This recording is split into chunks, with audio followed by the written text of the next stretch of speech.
Bueno, pues bienvenidos todos y todas.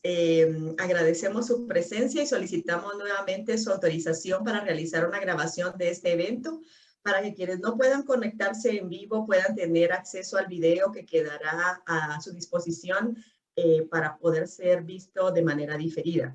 Mi nombre es Iraida Ruiz Bode, miembro del Comité Ejecutivo de la FIU, y nuevamente seré su moderadora el día de hoy. Este es el tercer foro organizado por la Federación Iberoamericana de Urbanistas en preparación a nuestra participación ante la Cumbre Internacional del Hábitat en Latinoamérica y el Caribe, que tendrá lugar del 9 al 11 de mayo, y al Foro Urbano Mundial, que se realizará también este año en Katowice, Polonia. Una vez más, la FIU desea reconocer de manera especial las contribuciones de nuestras asociaciones miembros, la Asociación Española de Técnicos Urbanistas, la Asociación ASIMUS de Iberoamérica, la Asociación Portuguesa de Urbanistas, a la Asociación Brasileña de Urbanistas, a la Asociación Creamos Guate de Guatemala, a Civitic de Ecuador, a Forópolis en México, a UNIAC de Cuba, por su apoyo y por la participación de que a través de sus voluntarios ha hecho posible estos eventos. Y ahora, para tener una reseña, siempre en la dinámica que hemos adoptado en nuestros foros, tener la participación de John Etherington, quien ha sido nuestro enlace ante los organismos internacionales en los últimos 6 años. Hemos estado tratando de dar pequeñas cápsulas de cuál ha sido la participación de nuestra asociación en diferentes ámbitos importantes del quehacer internacional y cuáles han sido las distintas iniciativas que nosotros hemos ido impulsando. Entonces, voy a dejar en el uso de la palabra a John en este momento. Muchas gracias, Iraida. Bueno, bienvenidos a todos y todas.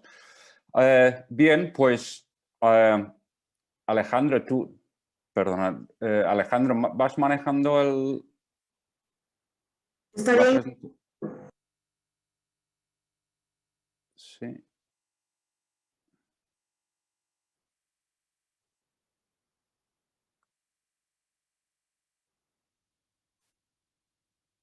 Sí, tenemos un problema.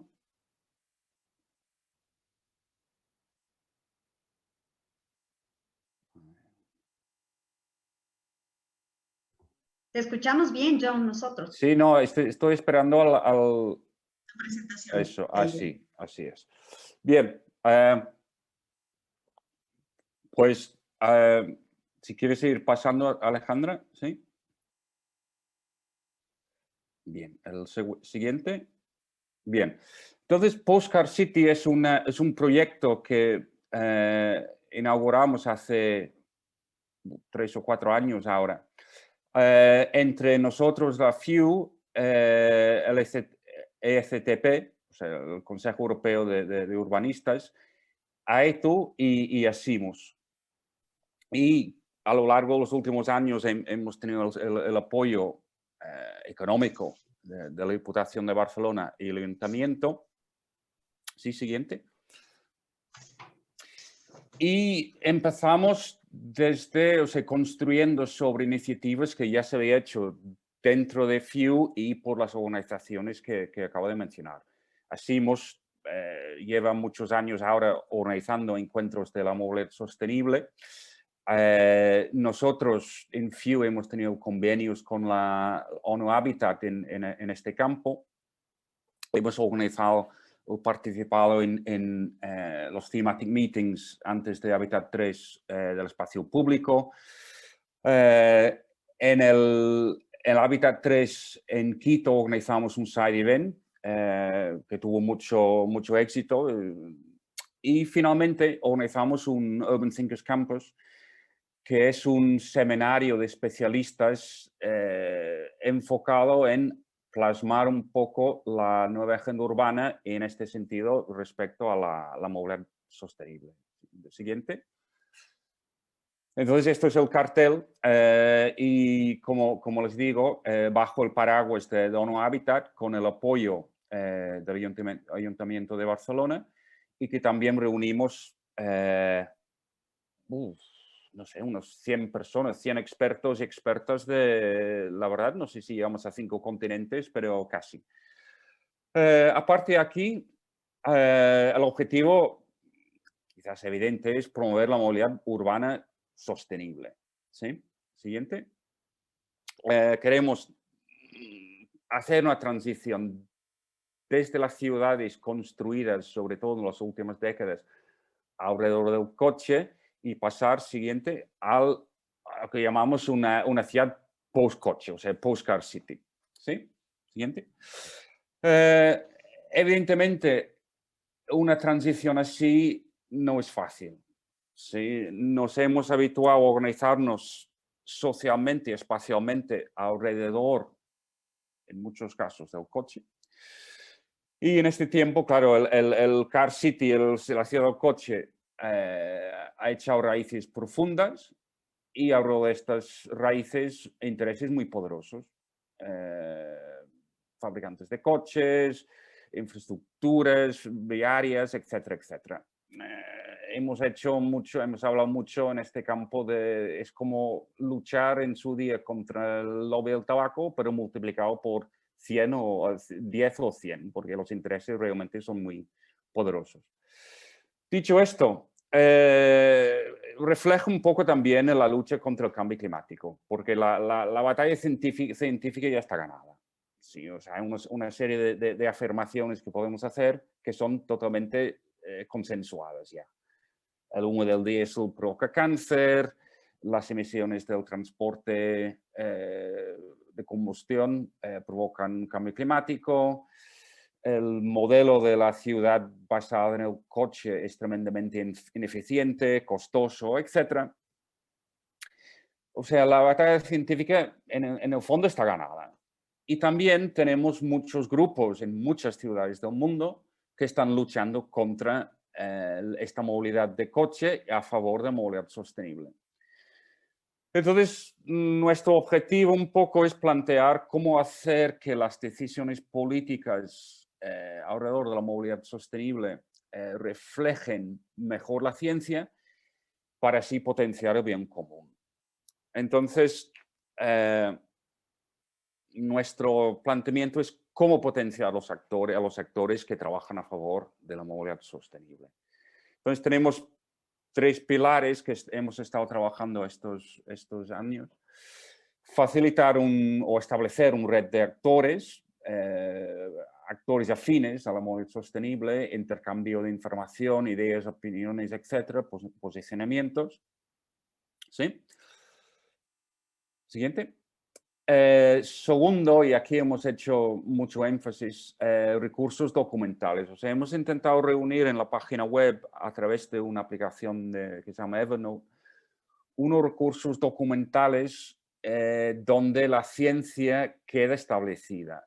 Y, o sea, tenemos estudios, informes, legislación, herramientas, páginas web para que los actores interesados en la movilidad sostenible tengan estos recursos para fortalecer y promover sus argumentos respecto a los poderes públicos. Y finalmente, en tercer lugar, ¿sí? Hemos ido desarrollando actividades, debates, seminarios, hemos planteado hacer alguna formación, lo que llamamos outreach, o sea, ya las escuelas, yo pude participar en el diseño de una parte del currículum para las escuelas de una ciudad cerca de Barcelona, promoviendo la movilidad sostenible. Alguna jornada y publicaciones. Entonces, estos serían los 3 pilares de nuestro proyecto. Sin más, como aperitivo a los que va a intervenir ahora, aquí lo dejo y encantado de contestar preguntas, dudas que tengáis más tarde. Muchas gracias. Bueno, muchas gracias a ti, John. Esa es una nueva, como mencionamos anteriormente, otra cápsula de las distintas ramas en las que las relaciones internacionales de la FIU ha tratado de tener incidencia. Postcard City es como una de las extensiones de la FIU. Gracias a las colaboraciones que aquí en la Federación se han generado, pues se ha logrado también impulsar esta iniciativa, y es una de la que, pues si quieren más información, que contáctense con nosotros a la página web de la Federación, y con gusto podemos continuar estas charlas tan interesantes. Y ahora vamos a retomar efectivamente nuestra presentación. Y nuestra siguiente, primera panelista realmente es Carla Hermida. Carla es ecuatoriana, doctora en arquitectura y de estudios en la Universidad Católica de Chile, máster en arquitectura por la Universidad de Kansas en Estados Unidos, arquitecta por la Universidad de Cuenca en Ecuador. Ha trabajado como docente e investigadora en la Escuela de Arquitectura de la Universidad de la SUAY en Cuenca desde el año 2009, y es la fundadora de la maestría en arquitectura con mención en el proyecto urbano arquitectónico en la misma universidad. Actualmente es directora general de posgrados de la Universidad de la SUAY. Es docente en diferentes módulos de posgrados a nivel nacional. Ha tenido la oportunidad de ocupar cargos públicos como secretaria de movilidad y directora de planificación del municipio de Cuenca.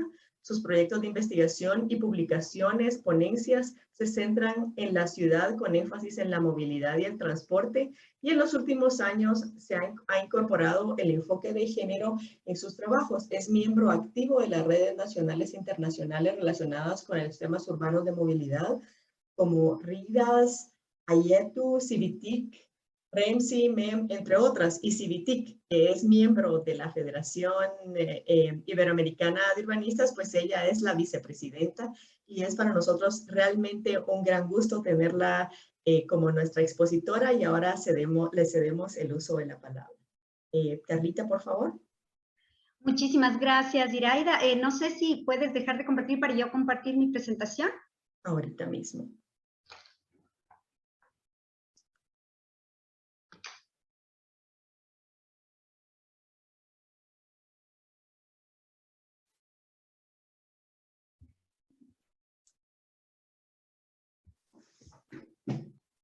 Perfecto.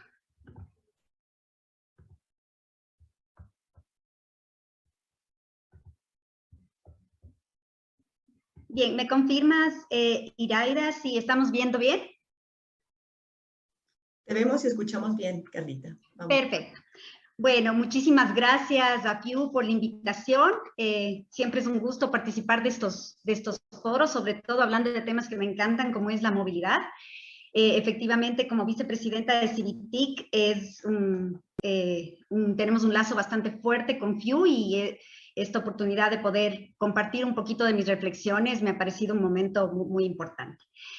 Contarles que cuando me invitaron, cuando me escribieron para ver si podía participar en este foro, claro, me pidieron si podía participar en el foro con el tema de la movilidad urbana, con los desafíos en la región, en Latinoamérica y el Caribe. Y claro, yo me puse a pensar y me dijeron que iba a estar conjuntamente con Pau Avellaneda, que obviamente es alguien a quien admiro muchísimo, y dije, a ver, si me piden que hable de desafíos en la región latinoamericana y del Caribe, y además va a estar Pau, hay muchísimos desafíos de los que se puede hablar en América Latina, y claro, tenemos más o menos unos 20 minutos, así que decidí escoger solo uno.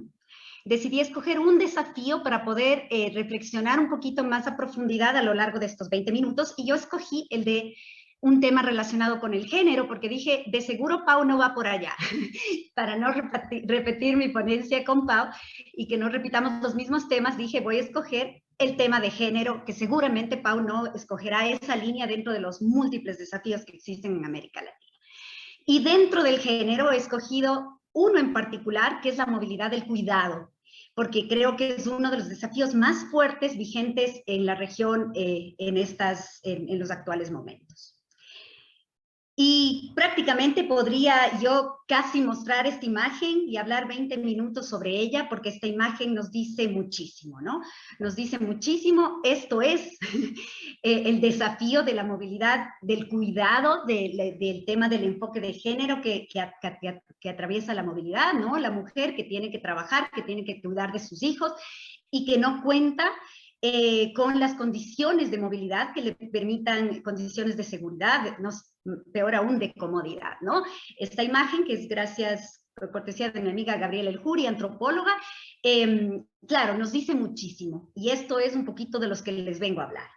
Pero antes de eso, quizá para la gente que nos oye más bien a través de redes, no los que estamos adentro de la plataforma, sino por redes, a veces a mí me gusta tomarme unos pocos minutitos para decir por qué es necesario hablar de enfoque de género cuando hablamos de movilidad, porque muchas veces en muchos de los espacios me sucede que la gente nos dice, pero ¿por qué tenemos que hablar de género? La movilidad tiene que ser buena para todos, o sea, ¿por qué tenemos que decir enfoque de género si es importante que estén bien las condiciones para hombres y mujeres?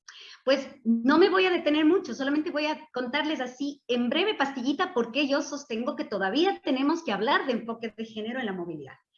Primero, porque lógicamente desde hace muchísimo más de 60 años, ¿no es cierto?, desde el urbanismo moderno, todas las ciudades se diseñaron para un sujeto universal. Alguien va a decir, no, porque las mujeres también manejan el auto. Bueno, ojo, cuando se empezó el tema de las ciudades modernas y esta planificación diseñada para el automóvil, ¿quién tenía vehículo?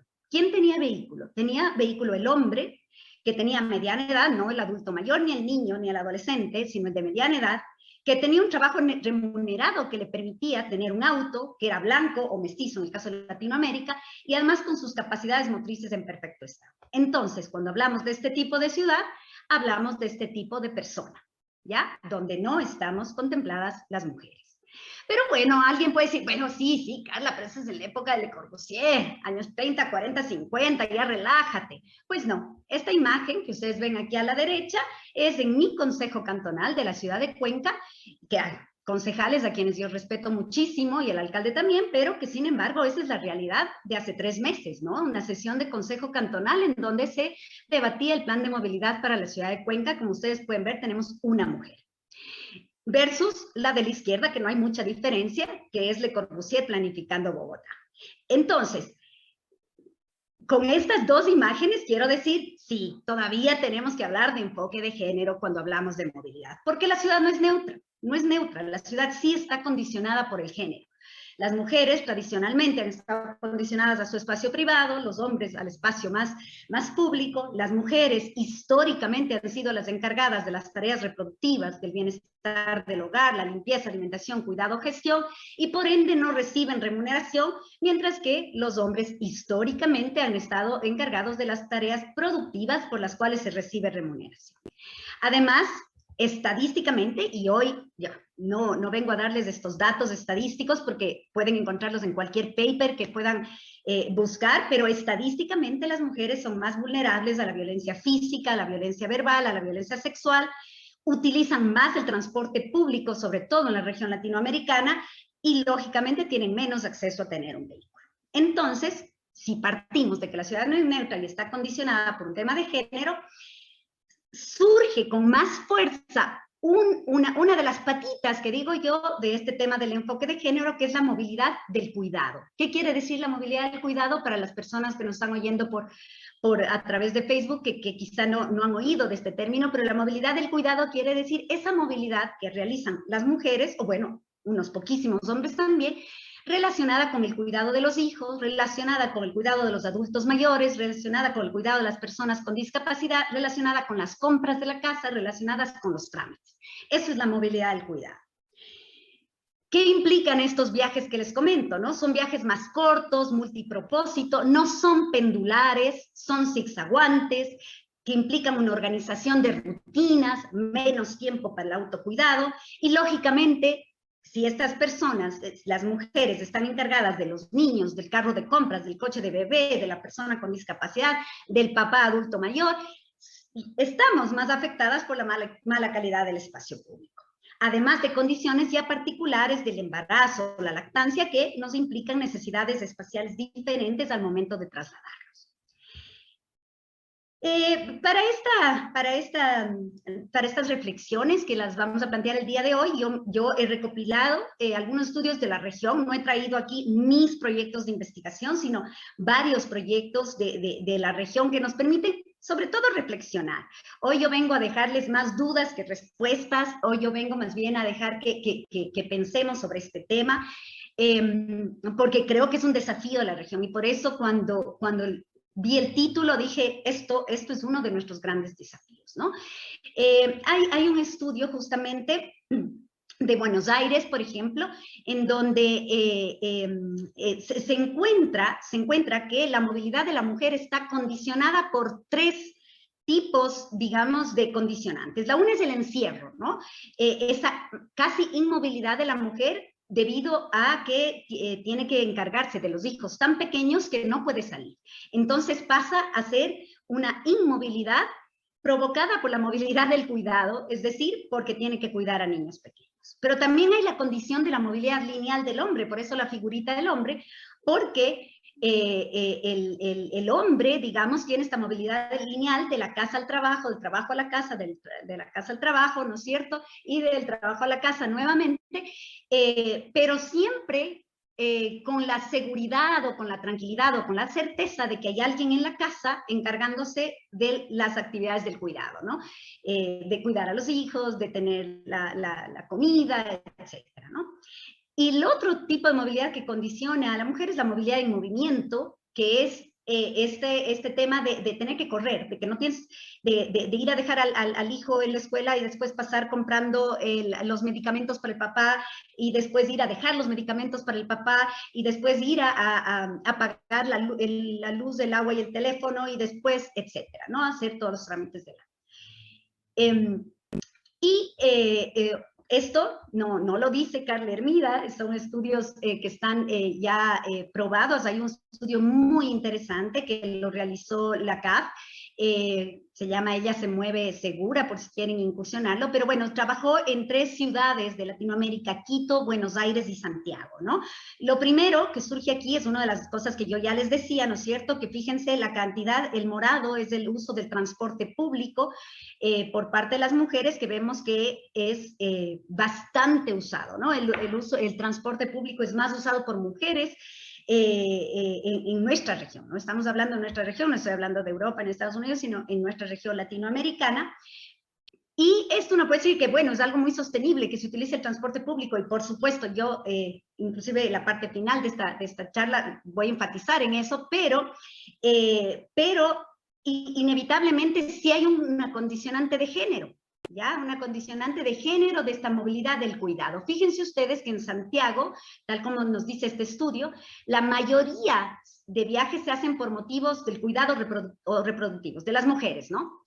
Y fíjense que si comparamos las 3 ciudades, es el segundo motivo de viaje más citado, esto de la movilidad por cuidado. Bueno, hay algunos datos interesantes, que los viajes relacionados con el cuidado suman el 47%, en el caso hablamos de la movilidad de las mujeres, de los desplazamientos de las mujeres, y en fin de semana el 64%, es decir, la mujer el fin de semana está más condicionada por la movilidad del cuidado en sus viajes. Igual hay unos datos interesantes de que un 11 y un 8% de las mujeres en Santiago y en Buenos Aires viajaban acompañadas, o sea, con niños o familiares, ¿no? Es decir, movilidad del cuidado. En el caso de Quito, el 30% de los viajes de las mujeres tienen que ver con el rol del cuidado, el 30%. O sea, imagínense ustedes, pensemos en nuestra vida diaria y piensen que el 30% de esos viajes que haríamos a lo largo del día o a lo largo de la semana son por la movilidad del rol del cuidado. No los estamos haciendo por algo nuestro, sino por algo que beneficia al hogar, ¿no? Y claro, las mujeres, y esto me ha pasado en bastantes foros, ¿no es cierto?, que me dicen, pero bueno, si una parada no tiene protección para el sol, afecta igual a hombres y mujeres. Sí, por supuesto, si una parada no tiene una buena protección contra el sol o la lluvia, sí, efectivamente afecta igual a hombres y mujeres, pero la mujer es la que va a tener que estar más veces en esa parada y más tiempo en esa parada, porque es la que lleva a los niños a la escuela, la que los tiene que llevar al médico, al pediatra, etcétera, ¿no? Entonces aquí algunas imágenes un poco decidoras. A mí siempre me gusta hablar con imágenes porque a veces dicen más que las palabras, ¿no? Y en este contexto, las redes de apoyo entre vecinas es fundamental. Eso favorece la vida barrial, pero sobre todo favorece a las mujeres, ¿no? El tema del apoyo entre las vecinas, ¿no? El poder decirle a la vecina, dame viendo un ratito, aquí nosotros decimos guagua a los niños, dame viendo un ratito a mi hijo hasta yo venir pagando la luz. Ese tema de la relación y apoyo entre vecinas es fundamental, y a veces cuando existen, por ejemplo, desalojos o cuando se quiere mejorar las condiciones de la vivienda informal y se les pasa a proyectos formales, estas cosas no son tomadas en cuenta y afectan también la movilidad, ¿no? Porque estamos, las mujeres nos respaldamos en este tema de quién me puede dar viendo al guagua, quién me puede dar una mano con esas cosas. Pero al igual que en todos los temas urbanos, lamentablemente siempre las personas más afectadas son las de menores recursos, ¿no? Siempre hay esta interseccionalidad, no es, o sea, además del tema de género, el tema del nivel socioeconómico, el tema de la vulnerabilidad, condiciona aún más, ¿no? Este estudio muy interesante de Andrea Gutiérrez, a quien también admiro muchísimo, ¿no es cierto?, en donde ella nos demuestra cómo las mujeres a la larga tenemos esta cuestión de los viajes tan multipropósitos, tan zigzaguantes, porque tenemos que ir al trabajo, pero también acompañar a la escuela y también acompañar a temas de salud y hacer las compras y hacer los trámites. Y lógicamente las mujeres que tenemos, pues me incluyo, auto, ¿no es cierto?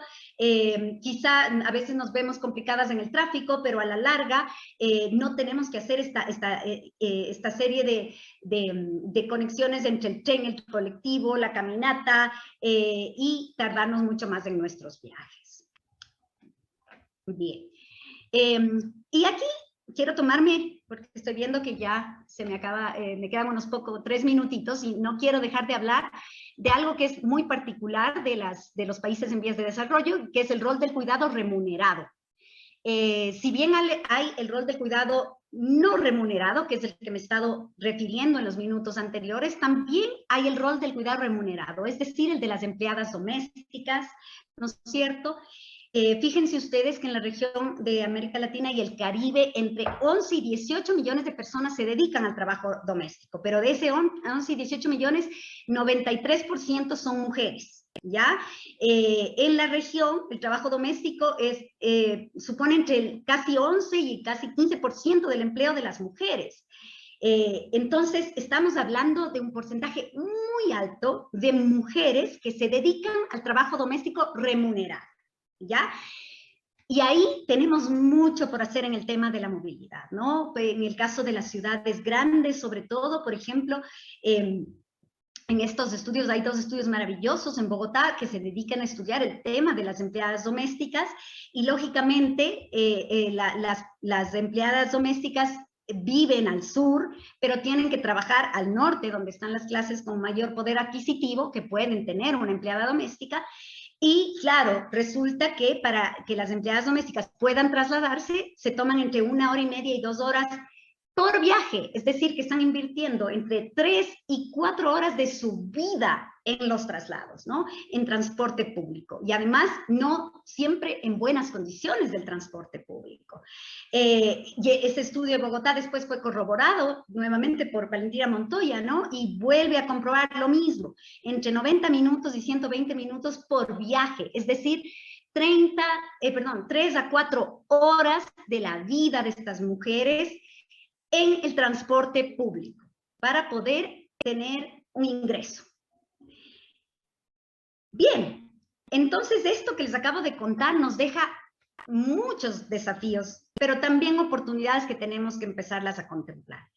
Por el tema del tiempo, me voy a limitar solo a un desafío, porque hay muchos, como ustedes pueden haber visto, pero yo solo me voy a limitar a uno, que es la importancia de la inversión en el transporte público, que también va a contribuir a lo que nos decía John al inicio, al Postcard City, es la manera que nuestras ciudades podríamos pensar en un Postcard City es con la inversión en transporte público en cuanto a calidad, en cuanto a cantidad. Esta imagen de aquí de la derecha la puse ayer porque salió sobre el tranvía de Cuenca, esta imagen, y dije, es perfecta para demostrar lo que quiero decir.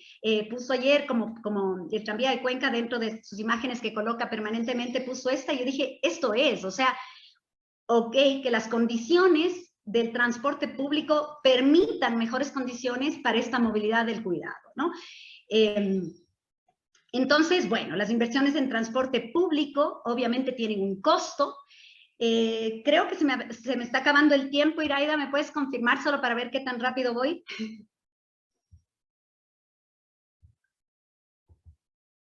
Bueno, Iraida, estás con el micrófono apagado. Bueno, no le oigo. Sigue adelante, Carlita. Tenemos un poquito de tiempo. Vamos. Perfecto. Bueno, sí. ¿Cómo podemos pagar estas inversiones en transporte público? No vengo yo a dar ninguna respuesta. Vengo a ponerles preguntas para que reflexionemos. ¿Será necesario incrementar subsidios? Bueno, hay personas que dicen que no, que ya el transporte público no puede seguir siendo tan subsidiado. Yo, en cambio, soy pro subsidios para el transporte público.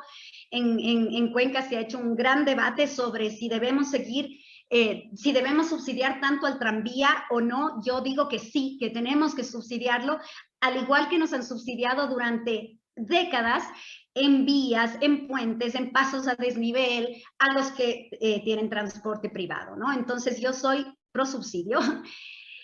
¿Será necesario invertir las prioridades de inversión? También creo que sí. Es decir, aún hoy por hoy, a pesar de que ya hablamos del Postcard City, a pesar de que hablamos de la movilidad sustentable, a pesar de que se han visibilizado, como nos decía John, ya nadie duda el impacto del vehículo, a pesar de eso, seguimos teniendo los presupuestos altísimos para inversiones para el vehículo privado y no tan altas para el transporte público.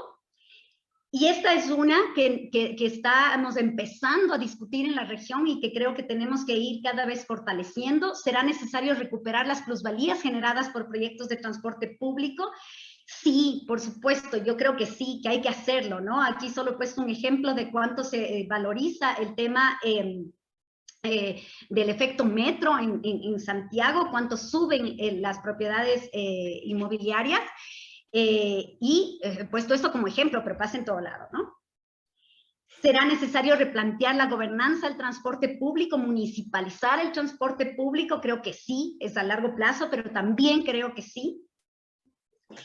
Y bueno, ahora sí, para cerrar, bueno, hay muchas cosas que hacer para incidir en política pública, pero yo creo que lo que estamos haciendo hoy, es decir, encontrándonos, hablando, conversando, uniéndonos, formando redes, creo que ya es uno de los primeros pasos que podemos dar para incidir en política pública. Muchísimas gracias. Muchas gracias, Carlita. Excelente presentación, muy buenas reacciones en las redes a tu enfoque. Gracias por ayudarnos a focalizarnos justo en esta época en la que hay tanta inundación de información. Me parece un excelente ángulo. Ahora vamos a tener nuestro segundo panelista, quien es Pau Avellaneda. Pau es... A ver... Pau es el presidente de la Federación Iberoamericana de Urbanistas. Es un geógrafo urbanista, doctor en geografía, está especializado en temas académicos y profesionalmente en el ámbito del espacio público y la movilidad sostenible. Realiza labores de consultoría a la vez que es profesor e investigador en la Universidad Autónoma de Barcelona. Ha participado en numerosas investigaciones, especialmente en el marco del grupo de investigación Ciudades en Transición. Algunas de sus publicaciones más relevantes son Movilidad en zonas urbanas, Nuevos y Viejos Retos de la Movilidad Urbana y Urbanismo, Movilidad y Contaminación, Mejorar la calidad del aire desde la práctica urbanista, entre otros. Es presidente de la Federación Iberoamericana de Urbanistas, cofundador del espacio de reflexión Postcard City y vocal de ASIMUS, que es la Asociación Iberoamericana de Movilidad Urbana Sostenible. Sin mayor presentación, dejamos en el uso de la palabra Pau. A ver. Bueno, muy buenos días a la mayoría, buenas tardes a unos pocos, creo, los que estamos de este lado de aquí del Atlántico. Bueno, en primer lugar, muchas gracias a la FIU por invitarme a participar en este foro. Creo que cuando se configuró el foro se entendió, de hecho la FIU, digamos, lleva haciéndolo desde hace mucho tiempo. Una de las líneas de trabajo debía ser la movilidad. Seguramente es una de las mayores preocupaciones de las ciudades, diría de todo el mundo, no solo de Iberoamérica o de Latinoamérica. Es una de las mayores preocupaciones y creo que más cuando les cuente lo que les voy a contar. Entonces, bueno, agradecido, digo, de poder participar en este foro. Contento también de participar junto a Carla Hermida, con quien ahora recordábamos que nos conocimos en Lima en el año 2014, justamente en un evento organizado por Asimus, ¿no? En el que hablábamos también de diferentes cuestiones vinculadas a la movilidad. Y de igual forma que ha hecho Carla, tenía también la impresión que era probable que hablaría de un tema como el de género. La movilidad tiene muchas aristas, digamos, ¿no? Se puede abordar desde muchos aspectos, sería imposible tratarlos todos en 20 minutos. Entonces decidí enfrentar o centrar, digamos, esta intervención en uno de los vectores que yo creo que es uno de los que más va a condicionar la movilidad en el futuro, ¿sí? En un futuro presente, diría ya, ¿no? Que es el de la energía, ¿sí? Sí, perdón, si me permiten voy a compartir pantalla. Creo que ya... A ver. Sí. Ya, muy bien. Ya la ven, ¿no? Estamos, perfecto. Sí. Bueno, sí.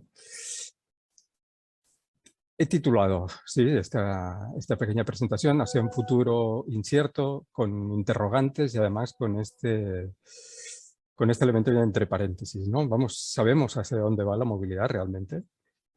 ¿Es un futuro incierto o tenemos ya bastantes certezas de hacia dónde va a ir? Es un poco lo que querré preguntarme y repito a partir de este vector que me parece cada vez más fundamental, que es el de la energía, ¿sí? ¿Por qué el de la energía?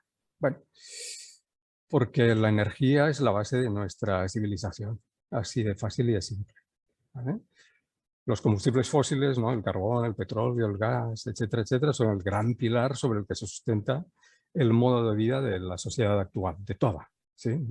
No hay excepto, digamos, alguna pequeña región del mundo, en general, en este mundo globalizado, etcétera, etcétera, lo que permite, digamos, que tengamos este mundo, repito, es la energía y especialmente los combustibles fósiles, ¿no? Tal es así que nos proporcionan los combustibles fósiles el 83% de la energía primaria mundial, ¿no? Un tanto por ciento que además apenas ha cambiado durante los 25 últimos años, se ha estabilizado. 83%, repito, los combustibles fósiles del conjunto de energía que utilizamos. No es una cifra pequeña, ¿no?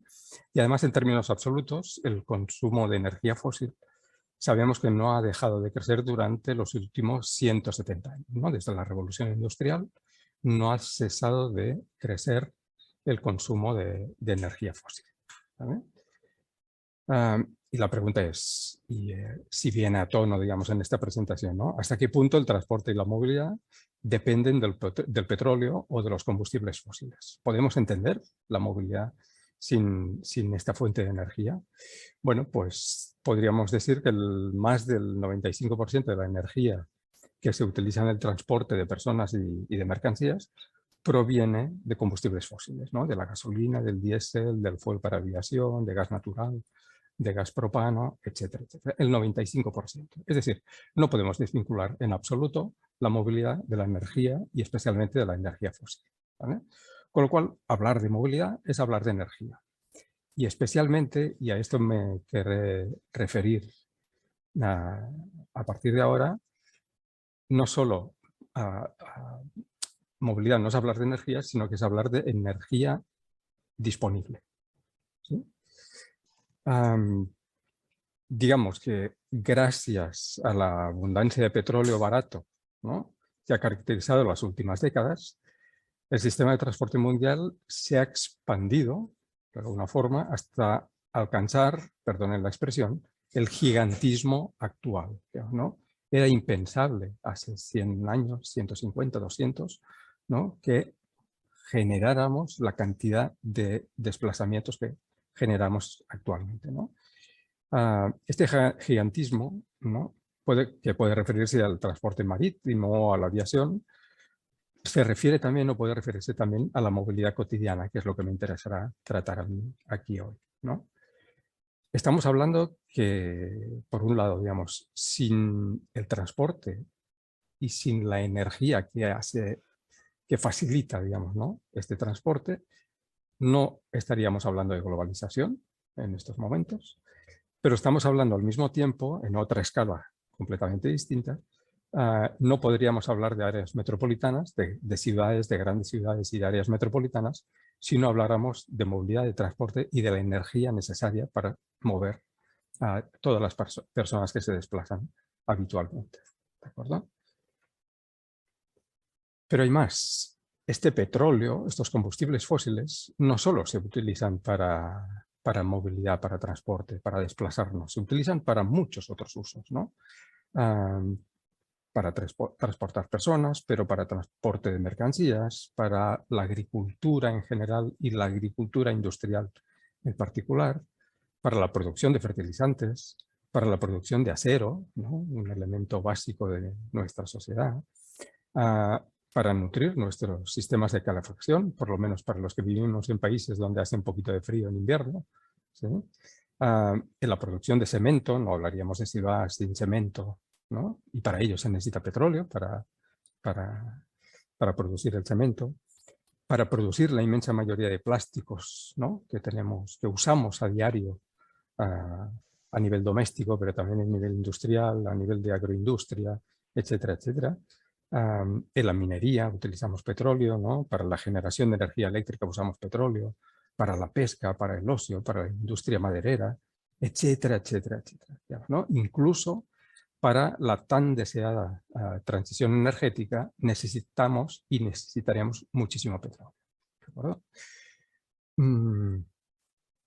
Y la pregunta es, ¿qué pasaría si esta disponibilidad de petróleo que hemos tenido hasta ahora empezara a disminuir? Estas son proyecciones que se hacían en el año 2000, ¿no?, que nos decían que a partir del año 2015, más o menos, empezaría a caer la producción de petróleo, por lo menos la producción de petróleo barato, con lo cual a precios asequibles para la población, y así fue. En el año 2015 se alcanzó, de hecho hay diferencias, digamos, ¿no?, pero la certeza, digamos, es que seguro que a partir del 2015 hemos llegado al peak oil, ¿no? Peak oil es el máximo de extracción que se ha producido en nuestra historia, y a partir de aquí empieza a decrecer la producción de petróleo. Es decir, esto ya no es un interrogante, ¿qué pasará si la disponibilidad de petróleo empieza a disminuir?, sino que ya estamos en la fase de disminución de la producción de petróleo, ¿no? ¿No? ¿Qué pasaría si de repente empezamos a tener menos petróleo cada año? ¿Qué pasaría si al margen de a lo que nosotros nos convenga más, simplemente empezamos a no contar con este petróleo, ¿no?, en el que hemos confiado en nuestro desarrollo, etcétera, etcétera? ¿Vale? Y repito, ya estamos ahí. Podría poneros informes de todo tipo de organismos, pero me he ido al menos susceptible, digamos, de pensar que son estos ecologistas exagerados, apocalípticos, etcétera, etcétera, ¿no? Oil Price, que es la plataforma, digamos, que congrega a los grandes productores de petróleo, ya nos está diciendo que el petróleo se está agotando. Repito, este petróleo fácil de extraer, barato, etcétera. O sea, el petróleo como tal no se va a agotar seguramente en décadas, incluso en siglos, ¿sí? Pero cada vez es más costoso mecánicamente, con lo cual también costoso económicamente, extraer este petróleo, que repito que es la base del 95% de la energía que necesitamos para desplazarnos, ¿sí? Este petróleo barato, insisto, se está acabando. Nos dicen que los inventarios de petróleo sugieren, a fecha de hoy, 2022, ¿no? Esto es febrero de 2022, un déficit de suministro. Podemos no poder alcanzar la demanda que existe en estos momentos. Hasta ahora la demanda ha sido creciente, ¿sí? Los inventarios, digamos, ¿no? Las reservas de petróleo habían podido ir cubriendo esta demanda, pero parece que a partir de ahora esto no será posible, cubrir toda la demanda. Tenemos que pensar que en los últimos años se han incorporado a este, si me permiten, ¿no? Consumen desaforado de petróleo para movilidad, pero también para muchas otras actividades, como decía antes, ¿no? Actividades industriales y de otros tipos. Se han incorporado algunos países con grandes contingentes de población. China hace 25 años, el modo de transporte principal era la bicicleta. Hoy ya es el coche. Se ha sustituido la bicicleta por la motocicleta y por el automóvil, ¿no? Estamos hablando de 1.300 millones de habitantes que antes no consumían en petróleo prácticamente, ¿no? Para desplazarse, ahora están consumiendo grandes cantidades de petróleo, ¿no? La India exactamente igual. Todos los países, digamos, poco industrializados que se han incorporado a esta industrialización tardía, también han incorporado a importantísimos contingentes de población que se desplaza ahora en modos de transporte motorizado que requieren petróleo, ¿no? A lo que hay que sumar, evidentemente, aquellos países que ya la están consumiendo desde muchos años anteriores, ¿no? Europa, Estados Unidos, Australia, etcétera, etcétera, etcétera, ¿no? Bueno, podría pasar, está pasando, decía, ¿no? Que no haya suficiente petróleo para todos, para todos y para todas las necesidades que nosotros tenemos hoy como civilización, si se quiere, ¿vale? Y eso acarrea un pequeño, ¿sí? Irónicamente hablando, un pequeño problema, que a medida que el petróleo va escaseando, es un tema de ley de mercado, además de que el costo de extracción es mayor, al haber menos por la ley de la oferta y la demanda, porque la demanda sigue existiendo, el petróleo sube de precio y los derivados de petróleo, que son los que usamos para nutrir nuestros modos de movilidad motorizados, suben de precio. Y esto, que algunos podrían atribuir hoy a la guerra de Ucrania, por ejemplo, esto en Europa se está hablando mucho, no es en absoluto cierto. Esto viene de mucho más atrás y viene justamente del momento en que se produjo el pico oil, ¿no? El pico de petróleo, pico de extracción de petróleo. Fíjense, aquí les he puesto datos de la Unión Europea y de 4 países de la Unión Europea y se ve como en todos ellos, prácticamente con una forma muy similar, se ha incrementado solo durante el año 2021 entre un 25, 26, 27% el costo de la gasolina para automóvil, ¿sí? Estamos hablando de un incremento muy significativo, ¿sí? Estamos viendo estos días cómo está subiendo el barril Brent, ¿no? el petróleo en crudo, pero paralelamente, y como les digo, esto ya viene del año 2021 y ha seguido durante todo el año 2022, se está incrementando el precio del combustible, ¿no? Aquí podemos ver otros datos, estos ya más cercanos en el tiempo me refiero. En la gráfica de la izquierda tiene el precio de la gasolina 95, que es la más usada, digamos, en los automóviles, que ya venía creciendo desde el año 2020, ¿sí? Que siguió creciendo a un ritmo muy importante, como veíamos antes, en el año 2021, que ha seguido creciendo en el 2022 y que evidentemente se ha disparado absolutamente en estas últimas semanas debido, ahora sí, a la guerra de Ucrania, ¿vale? En el caso les he puesto un ejemplo, pero podríamos poner muchísimos, en toda Europa está pasando igual y en muchos otros países del mundo. En el caso de España, decía, el precio de la gasolina bate récords día tras día, ¿sí? Nunca en la historia del combustible, no de este combustible, había habido estos precios que, repito, se van batiendo récords día tras día, de tal forma que ya los gobiernos están queriendo poner mano en este problema porque realmente puede suponer un problema muy, muy, muy grave. porque la pregunta es, ¿no? Y la intentaremos responder después, ¿no? Pero si siguen incrementándose los precios del combustible a este ritmo, ¿podremos seguir con este modelo de movilidad? ¿Sí? Hasta no hace mucho, esto de la movilidad sostenible, digamos, ya viene de tiempo atrás, ¿no? Los argumentos son muchos y variados para defender un modo de movilidad, repito, mucho más sostenible, pero también seguro, también saludable, también inclusivo, etcétera, etcétera, ¿no? Con la crisis climática, este hecho se ha acentuado, ¿no? Y se ha puesto todavía más sobre la mesa la necesidad, digamos, de ir rebajando la cuota modal de la movilidad nutrida, digamos, de combustibles fósiles y ir incrementando, evidentemente, la cuota del resto de medios de movilidad, ¿no? Repito, con la crisis climática.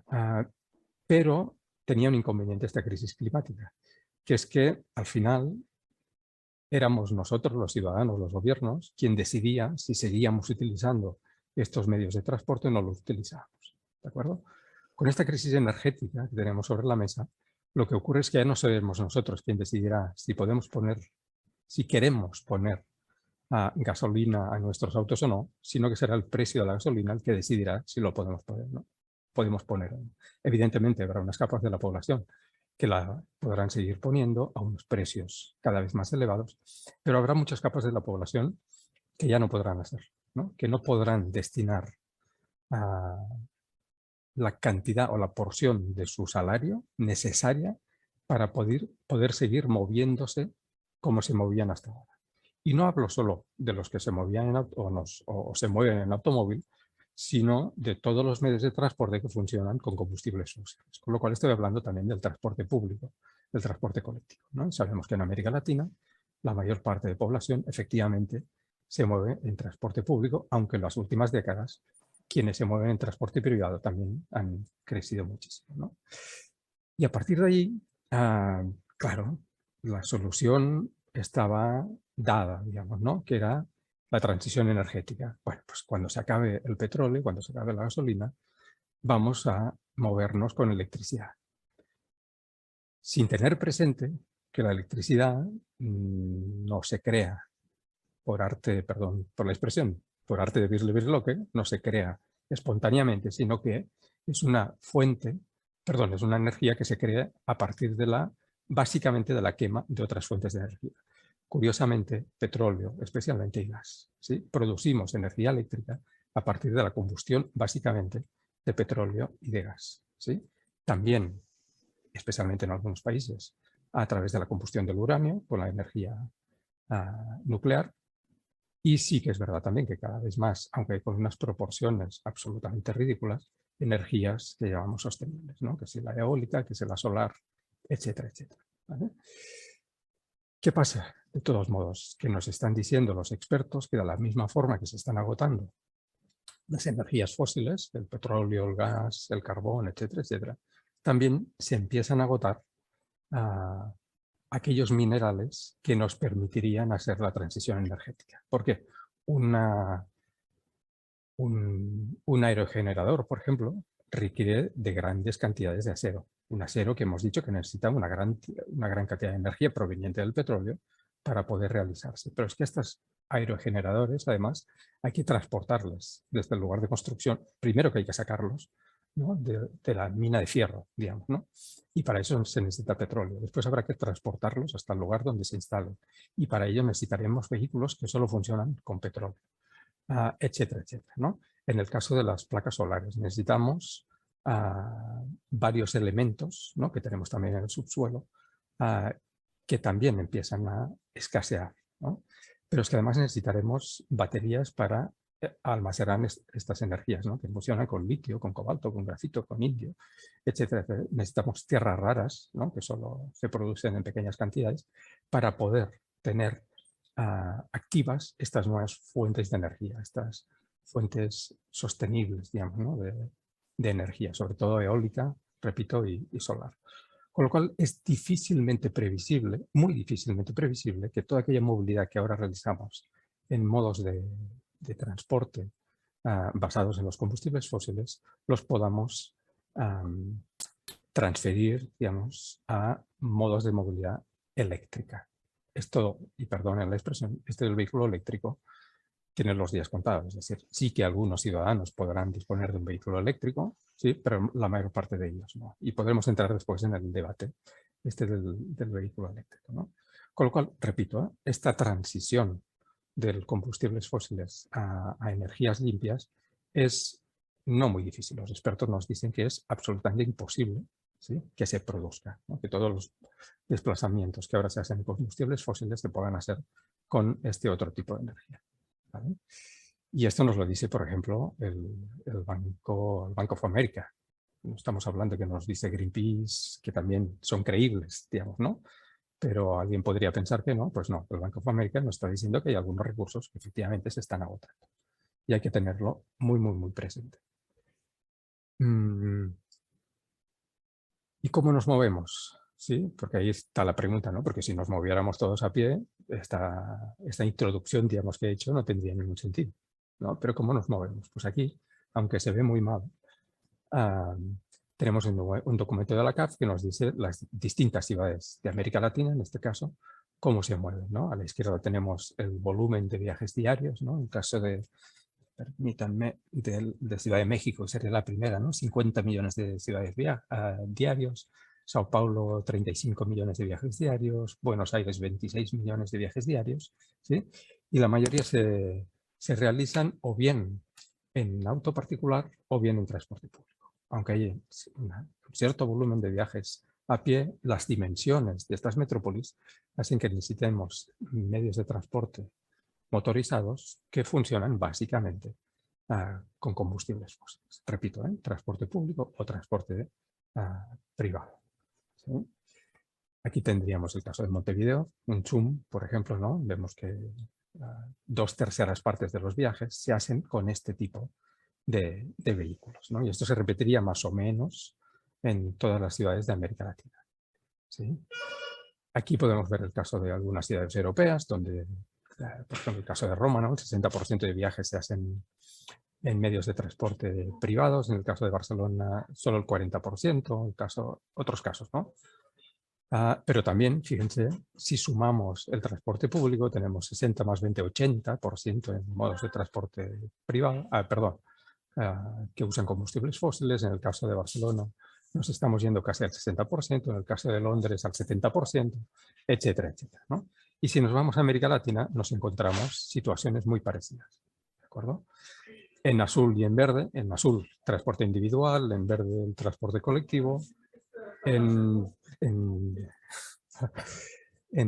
gris los desplazamientos a pie, ¿no?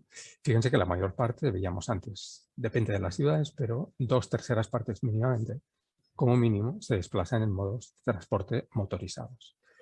Lo vemos aquí también con estos roscos, digamos, que nos sitúan geográficamente estas distribuciones modales, y vemos que una porción muy importante, recuerdo, ¿no?, de 45 millones, de 25 millones, de 17 millones de desplazamientos, ¿sí?, se están realizando en estos modos de desplazamiento. Eso quiere decir que esta forma, ¿no?, estos modelos de movilidad que tenemos en todas estas ciudades consumen una gran cantidad de energía, especialmente, como decía antes, de energías fósiles, ¿no? El 66% de la energía utilizada para desplazarse, ¿no?, en estas ciudades proviene de los combustibles fósiles, y concretamente el 47%, ¿sí?, alimenta a los vehículos particulares, ¿no? A partir de ahí, y no me voy a extender mucho, perdón, claro, vuelven a salir, vuelvo a mostrar, Oil Price. Ya nos están diciendo que esto no podrá seguir así mucho tiempo, que no tendremos energía para mover, ¿no?, todos estos vehículos, repito, individuales y colectivos, ¿no?, de transporte público y de transporte privado, ¿no? Y están empezando a hablar de palabras tan gordas como estas, ¿no? Racionamiento. Oil Price habla de esto. En China ya está habiendo racionamiento. En muchos otros países de menor escala, digamos, de menor volumen, también está habiendo racionamientos de de gasolina, ¿no? De combustibles fósiles, y nos encontramos que hace todavía no 15 días la Agencia Internacional de la Energía nos regalaba, digamos, este plan para reducir el uso de combustibles, dirigido especialmente a los países occidentales, a los países ricos, si quieren, ¿no? Pero que evidentemente no solo será útil, sino muy probablemente será necesario también exportarlo a otros países, más allá que podamos estar de acuerdo en todas las medidas, pero fíjense que están hablando de 10 acciones que habría que empezar a emprender para reducir el uso del combustible. Nos están diciendo aquí por los problemas que están habiendo con la guerra de Ucrania, pero eso es evidente que es estructural, esto viene de antes, como hemos visto antes, y que irá mucho más allá de la propia guerra, que esperamos que termine pronto, ¿no? Nos están poniendo medidas como reducir la velocidad de circulación para reducir el consumo, medidas como el teletrabajo para reducir otra vez desplazamientos y consumo, medidas tan interesantes como estas, ¿no? De domingo sin coches en las ciudades, ¿no? Para reducir otra vez el consumo. Esto es una medida interesante que podemos hablar después, ¿no? Hacer el transporte público más barato, ¿sí? Tiene mucho que ver con la idea que apuntaba Carla de subsidiar al transporte público, ¿no? Transporte público más barato e incentivar la micromovilidad, el caminar, el andar en bicicleta, etcétera, etcétera. Acceso alternativo de automóviles en función de la matrícula, aumentar los coches compartidos, etcétera, etcétera, etcétera, hasta 10 medidas, ¿no? Entonces, repito, la Agencia Internacional de la Energía, que no se la puede calificar, creo, de extrema izquierda, ni nada de todo esto, ni de una mentalidad excesivamente ecologista, decrecentista, etcétera, etcétera, nos está diciendo que tenemos que prepararnos para una situación muy distinta a la que hemos vivido hasta ahora en estos términos, ¿no? Yo creo, si te parece, Iraide, lo dejaría aquí. A partir de aquí simplemente diría, tenemos que plantearnos hacia dónde queremos ir como sociedad. Repito, no solo hacia dónde queremos ir, sino hacia dónde nos va a llevar esta situación. No lo vamos a poder controlar, o muy poco, ¿sí? Y en todo caso, sí me preguntaba también, ¿no? Si las medidas clásicas de movilidad sostenible podían ser útiles para esta nueva etapa. Y lo dejo ahí con estas preguntas y en todo caso ya retomamos con el debate. Muchas gracias, Pau. Excelente presentación también, muy interesante, muy macro. Quizá podemos dejar de compartir la pantalla para poder ver a nuestros panelistas. A ver, Carla, me llamó mucho la atención, estoy aquí dando seguimiento un poco a algunas consultas de redes. Nos planteaban que muy interesante este cruce, este como enfoque que le has dado al tema y nos ha gustado mucho este concepto de la movilidad del cuidado. Quisiéramos saber si tienes alguna reflexión complementaria en la movilidad del cuidado y en otras movilidades, porque también hablaste un poco del factor socioeconómico, de cómo esto afecta distintamente a los que tienen más y a los que no tienen tanto. ¿Cómo ves, por lo menos en el caso de América Latina, tú que vives en un país andino y esto es muy relevante también para Mesoamérica, cómo esto también tiene un matiz étnico o multiétnico? ¿Podrías darnos algunas pinceladas sobre cómo este tema de la movilidad y la diversidad, digamos, de alguna forma, cómo nos afecta de manera diferente y si hay alguna reflexión que tú pudieras darnos al respecto? Muchísimas gracias, Iraida. Bueno, sí, por supuesto. Yo creo que la pandemia fue un momento detonante para sacar a la luz y sacar a flote con más evidencia y de manera más fuerte el tema de la desigualdad en el acceso a la movilidad. Si bien siempre ha existido, digamos, pero en la pandemia se acentuó muchísimo porque cuando arrancó la pandemia, recuerden ustedes qué es lo que nos decían. No use el transporte público, no lo use. Utilice movilidad no motorizada o utilice su vehículo, pero no utilice el transporte público. Creo que esa fue una disposición universal, pero ¿qué pasaba? Cuando estabas diciendo eso, estabas diciendo: solo muévase aquel que tiene vehículo y solo muévase aquel que tiene las condiciones físicas para poder ir a bicicleta y además en unas distancias adecuadas para ir a pie o en bicicleta. Entonces, todo aquel que se moviliza en transporte público, como las distancias que vimos de las empleadas domésticas, pero se repite en toda Latinoamérica, ustedes no se muevan. Entonces, inclusive me acuerdo que hubo todo un debate muy fuerte, porque y me han contado que en otras ciudades también, pero esto que obviamente la vivo de más cerca, uno de los concejales salió a sus redes a decir eso, ¿no? Cuidado, cuídate, usa únicamente tu transporte privado, pero así, en sus redes, únicamente tu coche, no uses el transporte público, cuídate, claro.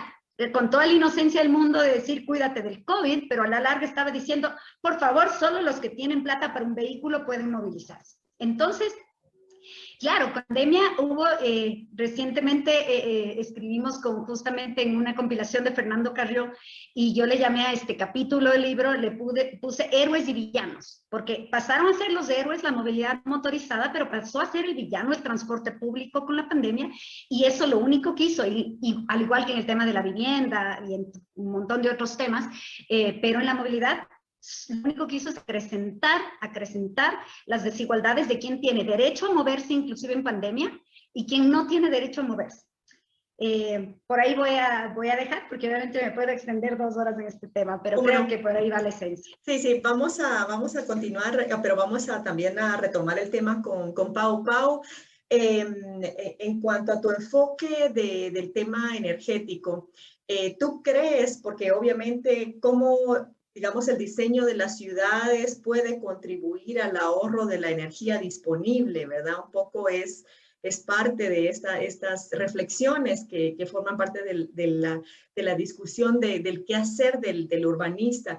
¿Tú crees que los planes urbanos en las ciudades latinoamericanas o iberoamericanas de alguna manera tienen claro en el panorama, en su radar, se refleja esta crisis energética o esta dependencia energética sin solución que de alguna manera nos has descrito, sin ser, digamos, apocalíptico ni cosa parecida? Obviamente sí tenemos una responsabilidad en la forma en la que estamos permitiendo que las ciudades o contribuyendo a que las ciudades se conformen. ¿Tienes alguna reflexión en este sentido? ¿Cuáles serían esos desafíos que tenemos, las preguntas que tendríamos que estarnos planteando los urbanistas? E incluso ir un poco más allá, porque tú eres académico, estás en la formación. ¿Crees que estamos formando adecuadamente a nuestros futuros urbanistas con esta conciencia de que este es un elemento importante en cualquier tipo de planificación a futuro que estemos realizando? A ver, yo diría que en absoluto no somos conscientes de lo que se nos viene encima, ¿no? Nadie no nadie, es decir, se ha hecho muy poco caso de aquellas personas o aquellas organizaciones que sí habían advertido que esto iba a ocurrir, ¿sí? Las primeras, y lo conocimos hace unos pocos meses, las propias petroleras. Las petroleras saben exactamente qué petróleo hay en el mundo, qué petróleo se puede extraer a unos precios razonables para que la gente, digamos, ¿no? La sociedad los pueda comprar, y sabían cuándo esto se iba a agotar. Y nos dijeron hace pocos meses, repito, la empresa Shell, la gran petrolera Shell, nos dijo que hace 50 años ellos habían advertido que 50 años después nos encontraríamos en una situación similar. Evidentemente esto no lo hicieron público hasta hace unos pocos meses, no hace 50 años, ¿no? Pero sí hay muchos, especialmente físicos y geólogos, que nos están advirtiendo desde hace ya algunos años que esto iba a poder ocurrir, ¿sí? Lo que pasa es que vivíamos en un sueño, y permitidme, en este sueño americano donde todo es posible, ¿no? Vivíamos en un sueño en el que podíamos crecer infinitamente sin ser conscientes que el planeta era finito. ¿sí? Lo que nos estamos encontrando es que el planeta es finito. El planeta tiene unos recursos X, tenía unos recursos X que progresivamente, a medida que los hemos gastando, los hemos ido dilapidando. ¿De acuerdo? Ahora nos encontramos en una situación bastante límite. No quiero ser apocalíptico, pero creo que la situación es bastante grave, ¿no? Y si uno empieza a hurgar, ¿no?, en documentos oficiales, repito, de la Agencia Internacional de la Energía, de Oil Price, para no referirme a otros organismos, digamos, más ambientalistas, ¿no?, que muchas veces son calificados de exagerados, etcétera, etcétera, ¿no? Uno va a buscar documentación de este tipo, muy rigurosa, y se da cuenta que esto es exactamente así, ¿no? Que ya está viendo muchos síntomas y muchas señales de que esto está siendo así, ¿no? Estos datos que les he mostrado es una pequeñísima muestra de todo lo que está apareciendo, incluso en prensa seria, ¿no?, en prensa conservadora, prensa que ha defendido a ultranza durante muchísimos años, muchas décadas, este modelo de movilidad, modelo de sociedad liberal, extractiva, etcétera, etcétera, y que ha defendido este modelo de movilidad, ¿no? Un modelo de movilidad que está absolutamente vinculado al modelo urbanístico. Y ahí voy a la pregunta que me hacías, ¿no? Si nos vamos a incluso a cientos de años atrás, vamos a ir a unas ciudades, ¿no?, pueblos, ciudades relativamente pequeñas, donde uno, para hacer sus actividades cotidianas, se desplazaba en lugares muy cercanos, con lo cual no necesitaba grandes medios de transporte con energía fósil, digamos, ¿no?, que tiene una capacidad energética muy fuerte para poder desplazarse, hacer sus actividades, etcétera, etcétera. Hemos pasado de ahí a estas grandes metrópolis que, como decía Carla antes, ¿no?, que podemos tener que desplazarnos hora y media, 2 horas, 30 kilómetros, 40, 50, 60 incluso, ¿no?, de ida a otros de vuelta, para ir a hacer nuestras actividades cotidianas. Esto evidentemente requiere una cantidad de energía absolutamente enorme, digamos, ¿no? ¿Qué podemos hacer los urbanistas? Pues quizás empezar a deconstruir estas ciudades, ¿no? Y ahora me podría extender muchísimo también, pero justamente durante la pandemia apareció algo que ya sabíamos de mucho antes, ¿no?, pero le hemos puesto otro nombre que parece que es más, que vende más, si me permitís, que es la ciudad de los 15 minutos, ¿no?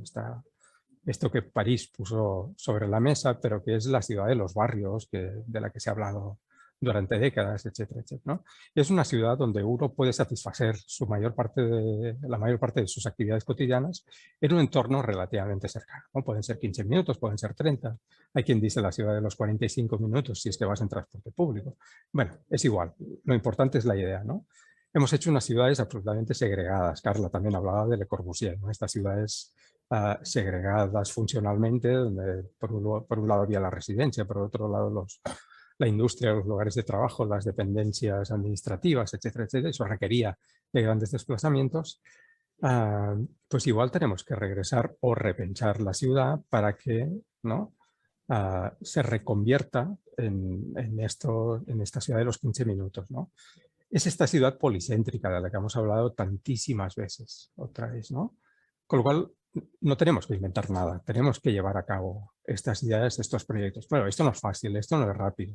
Yo te diría, con la emergencia o la urgencia que tenemos ahora sobre la mesa, no podemos esperar a que nos lo resuelvan los planes urbanísticos. Si algo caracteriza los planes urbanísticos es que son tremendamente lentos de redacción y después de ejecución. Es decir, tú te planteas ahora hacer un plan urbanístico y probablemente hasta dentro de 10, 15, 20, 25, 40 años, ¿sí?, no se ha desarrollado el plan y ahora necesitamos ir mucho más rápido, ¿sí?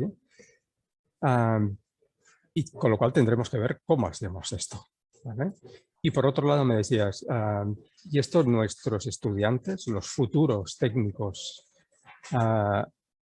les damos este tipo de formación? Pues hasta donde yo sé, no. Son muy pocos, somos muy pocos. Yo tengo que confesar que hasta este año no he puesto esta temática sobre la mesa, ¿sí? Y me considero, o me consideran, por lo menos en el entorno aquí en el Estado español, pionero en estos aspectos. Y repito, ha sido este año académico, desde septiembre, lo he puesto sobre la mesa. Con lo cual, no, yo creo que no estamos formando a la gente y habrá que formarla y formarla bien en este sentido.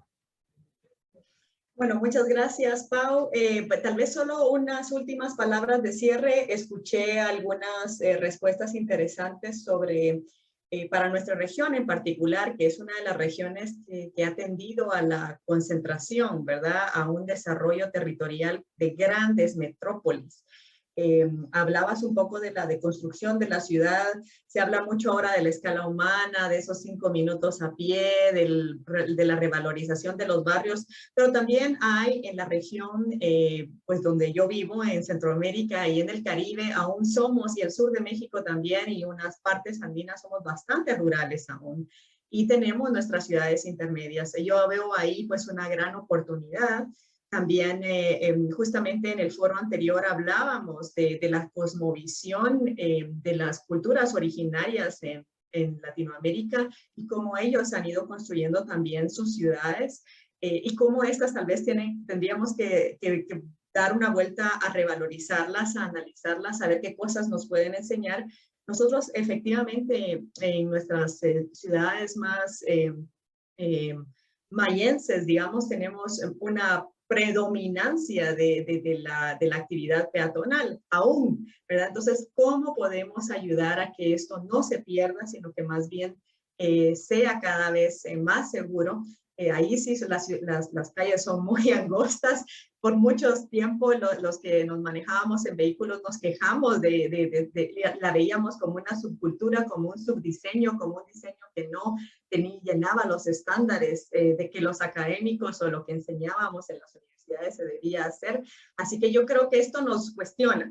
Me gusta mucho lo que tú planteas. Entonces, la alternativa al plan urbanístico, ¿verdad? Lo que veníamos enseñando a esa posición más racional, centralizada, forma de visión de la planificación a una visión más descentralizada, participativa, e incluso que revaloriza, ¿verdad? O repiensa o replantea las ciudades en la región. Y yo creo que tenemos una riqueza, algo que ofrecer de nuestra misma interacción con nuestro entorno. Y creo que al final del día estamos regresando a este concepto que yo sé que Fernando Carrión nos ha cuestionado, pero yo creo que todavía podemos profundizar en esto porque el hábitat es un concepto muy interesante, es un concepto biológico, ¿verdad? Donde tú tienes todo lo que necesitas para poder, y donde hay una simbiosis de relaciones entre los diferentes elementos y donde tú tienes todo lo que necesitas para existir y evolucionar. Así que es muy interesante, de verdad les agradecemos muchísimo. Les voy a dar 2 minutos a cada uno para que cerremos, incluyendo a John, por ser nuestro último foro. Si hubieran 2 cositas o alguna idea con la que ustedes nos quisieran dejar antes de cederle la palabra a nuestro invitado especial, el doctor Hugo Isaac, que tiene un mensaje especial para nosotros. Por favor, John, vamos a comenzar por el orden en el que participamos. Bueno, muchas gracias. Yo, la verdad, muy interesantes las ponencias. Yo estaba pensando, yo hace 10 años más o menos que empecé a interesarme por la movilidad sostenible y empecé haciendo una especie de análisis, un recuento de los costes o los problemas con el modelo del coche.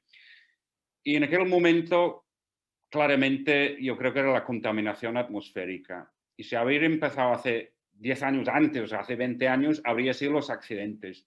Ahora, como bien ha dicho Pau, yo creo que el problema ahora es la crisis energética. Es que realmente nos va a condicionar muchísimo, muchísimo todos los planteamientos sobre la movilidad. Y la verdad, si no empezamos a tenerlo en cuenta y empezar a diseñar ciudades realmente de distancias más cortas, el caos y los problemas serán enormes. Serán enormes. Yo no sé cómo dotarnos de estas capacidades, pero realmente yo creo que hay mucha urgencia en esto. Hay mucha urgencia. Gracias. Gracias, John. Carlita. Sí, bueno, muchísimas gracias. Creo que ha quedado súper evidente en este conversatorio que los desafíos son múltiples, ¿no? Fíjate, el que abordé yo, el que aborda Pau, tan trascendentales y hay muchísimos más, ¿no? Hoy hemos podido concentrar nuestras nuestras reflexiones únicamente en 2. Y nada, comentar que cuando Pau hablaba de las planificaciones que pueden durar tanto tiempo en implementarlas, inclusive en nuestras ciudades toman mucho tiempo en aprobarlas. Es decir, empieza a desarrollarse el plan urbano y hasta que un consejo cantonal esté de acuerdo con el otro, ya vienen nuevas elecciones de alcalde, entonces ya no se aprueba. Pueden tomar 12 años solo aprobarlas y después obviamente otro tiempo. Entonces también ahí hay un desafío grande en el tema político. Muchas gracias. Excelente, Carlita. Muchas gracias. Pau, por favor. Sí, yo quizá recalcar, es decir, creo que he sido muy moderado, la verdad, ya no los datos que hay sobre la mesa y no solo hasta ahora. Estaba cogiendo ahora, no lo veo, así, un libro que tengo aquí que se llama Un mundo sin coches. Es del año 2009. Ya nos explicaban que esto podía suceder, con lo cual hace prácticamente 15 años y gente que hace más tiempo que lo preveía, ¿no?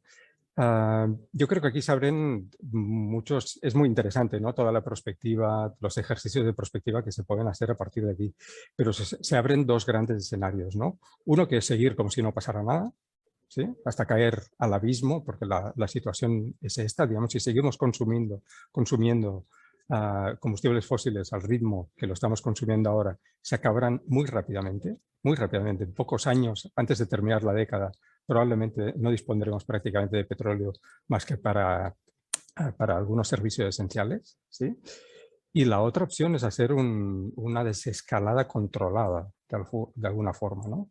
Hay la teoría o el proyecto del decrecimiento, ¿no? que parece es decir, una palabra muy gorda, pero creo que tendremos que tender hacia allí.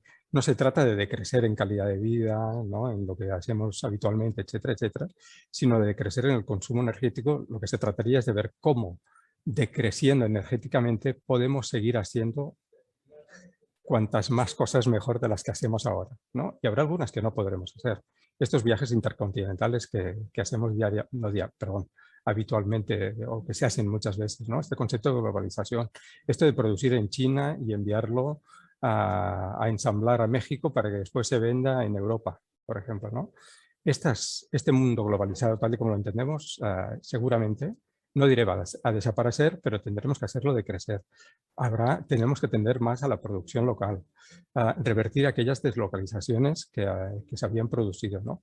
Y en el ámbito urbano, metropolitano, pues un poco con esta idea que decíamos, ¿no? Tender a esta ciudad más pequeña, donde podamos realizar la mayor parte de actividades cerca de casa, con modos de transporte que nos podamos costear, que son las piernas y es una bicicleta, ¿no? Y el transporte público, que veremos el transporte público hasta dónde llega, porque en el momento que empiecen a subir los combustibles de una forma importante y eso haya que repercutirlo en el precio del pasaje, veremos si esto será posible o no, o qué efectos va a tener, etcétera, etcétera, ¿no? Con lo cual creo que se abre un panorama muy interesante para nosotros, para los urbanistas y para la sociedad en general, pero creo que nosotros, no diré que tenemos que ser abanderados, pero tenemos que ser muy conscientes a la hora de planificar ciudades y formar a los futuros planificadores que tengan en cuenta este vector que decía, ¿no? De la energía.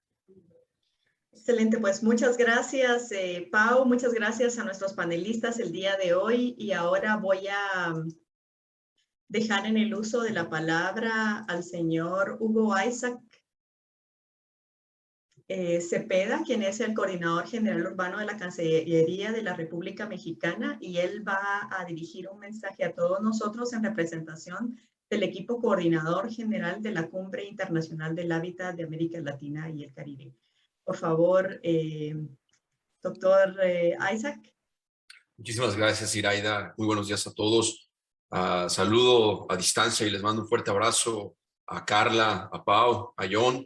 Ha sido enriquecedor este foro, sobre todo en el tema de la movilidad. Es un sobre la proyectiva que se está generando. Es necesario plantear los problemas, es necesario empezar a plantearnos ya las soluciones en el corto plazo. Coincido plenamente con lo que está ocurriendo. Hemos sido, más ha consumido alrededor y que también ha sido la especie que pocas veces ha enfrentado catatónicamente problemas como estamos ya generando a nivel mundial.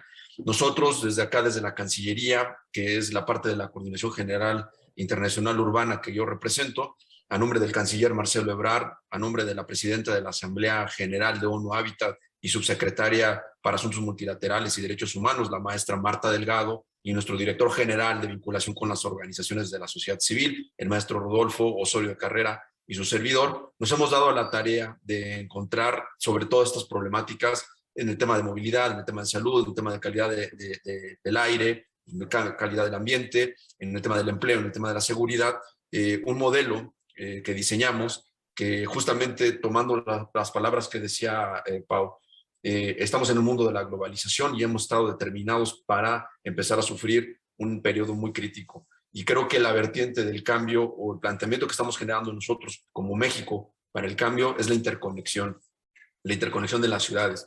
Y esto va a permitir generar hubs de ciudades para hacerlas más pequeñas, para hacerlas más articuladas y para hacerlas que funcionen más y desplazar todavía el consumo de energéticos a un consumo ya razonable, más eficiente y obviamente funcional en cuestión de las ciudades. Y esto lo va a permitir la data. Hemos estado trabajando proyectos muy importantes, de lo cual los quiero invitar y dar este mensaje, porque junto con la Universidad de Guadalajara hemos dado a la tarea de crear la Cumbre Internacional del Hábitat para América Latina y el Caribe, y la cual se va a celebrar en mayo. Lo vamos a tener próximamente del 8 al 11 de mayo en la Universidad de Guadalajara, en un espacio importantísimo, donde se va a disertar, se van a plantear, se van a hacer invitaciones a agentes internacionales, a entidades políticas, a organizaciones de la sociedad civil, obviamente academia, y hacer los planteamientos ya reales sobre el tema de qué ejecutar.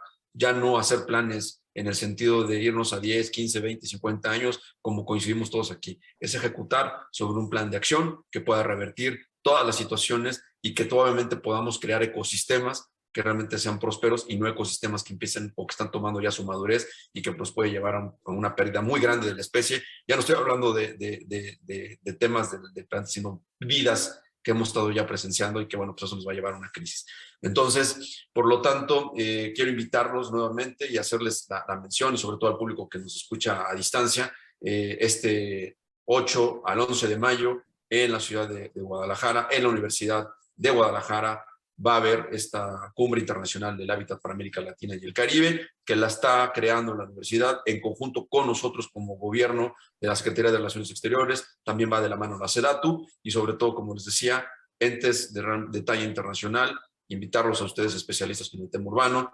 En este caso yo, que también soy parte de esta gama de especialistas, sobre todo en el tema de desarrollar ciudades, y creemos que la parte ya hoy en día es articular la interconexión para crear ciudades eficientes, ciudades inteligentes y podernos ver en un camino no solo a distancia, sino también vernos en esta nueva modalidad de estar uno a uno para poder festejar que realmente pudimos solucionar algo. Yo los dejo aquí, les mando un fuerte abrazo a la distancia. Gracias, Iraida, gracias a la Federación Iberoamericana Urbanista por este espacio, y no se pierdan y sigan en este tema de foros porque son importantísimos para plantear lo que realmente queremos, hacia dónde vamos como especie y qué es lo que necesitamos. Un fuerte abrazo. Muchas gracias, doctor Isaac. Quisiera comentar que la Federación Iberoamericana de Urbanistas ha tenido una comunicación con el comité organizador. Esperamos ser encargados de uno de los eventos que se van a llevar a cabo, y para todos los miembros de la federación que nos escuchan, la participación en este evento va a ser híbrida, así que existe la posibilidad para aquellos que deseen participar presencialmente, pero también para aquellos que deseen participar de manera remota, esa posibilidad va a estar allí. Así que de alguna manera vamos a poder estar unidos todos los 17 países que conforman nuestra federación y otros que nos siguen, que tal vez están en organizaciones en formación. Creemos que es súper importante su participación, esta diseminación de conocimiento, esta creación de consensos, pues es el objetivo que tiene la federación. Ante la imposibilidad de que todos podamos estar en Guadalajara en mayo, pues ahora tenemos esta gran plataforma, la tecnología nos está abriendo esta posibilidad que antes era poco accesible, pues ahora es muy conveniente. Así que gracias nuevamente al comité organizador de la Cumbre Internacional del Hábitat de América Latina y el Caribe, al doctor Isaac y a su equipo que hoy nos acompaña por su invitación, y vamos a estar participando activamente en esto. Ahora, únicamente con esto estamos cerrando la serie de foros que originalmente teníamos previstas como parte de la programación de la Federación. Sin embargo, a sugerencia de algunas asociaciones, es probable que extendamos algunos foros en el mes de abril. A todos los miembros estaremos informando sobre las temáticas que se van a estar abordando en estas actividades, ya que el foro internacional también se ha trasladado para el mes de mayo. Esto nos da la oportunidad de seguir este diálogo y continuar conformando este intercambio cuyo objetivo es crear pues también una voz colectiva y una postura ante todos estos desafíos que siempre es valioso reflexionarlos, porque para buscar una solución también es importante tratar de visualizar el problema que tenemos primero y unir todos nuestros recursos para poder seguir adelante. Así que muchas gracias en nombre de la Federación. No sé si nuestro presidente Pau Avellaneda desea dar unas palabras, ya que tenemos el honor de tenerlo acá presente, solo para cerrar el foro. Bueno, muchas gracias, Iraida. Así, sobrevenido. No tenía nada preparado. No, simplemente agradecer, o sea, muy contento que como FIBO hayamos podido organizar estos 3 foros previos, ¿no?, al evento de Guadalajara. Creo que los 3 han sido muy interesantes, que los 3 han aportado mucha información. Han tocado solo la puntita, digamos, ¿no? Hemos pasado de puntillas por sobre cada uno de los temas. Creo que cada uno de ellos podría dar para horas de hablar, pero creo que ha sido interesante cómo hemos situado estos elementos, ¿no? Creo que son elementos, ya no diré emergentes, ¿no?, porque muchos de ellos se vienen trabajando desde hace años, pero sí caudales y fundamentales en nuestro quehacer, digamos, como urbanistas, ¿no? Agradecer también como FIU esta invitación, digamos, ¿no?, de parte del doctor Isaac a participar en este evento en Guadalajara. Creo que nada más. Por mi parte, felicitar a todo el equipo de organización del evento que acabamos de cerrar y del próximo evento que tendrá lugar en Guadalajara. Ok, hasta pronto a todos.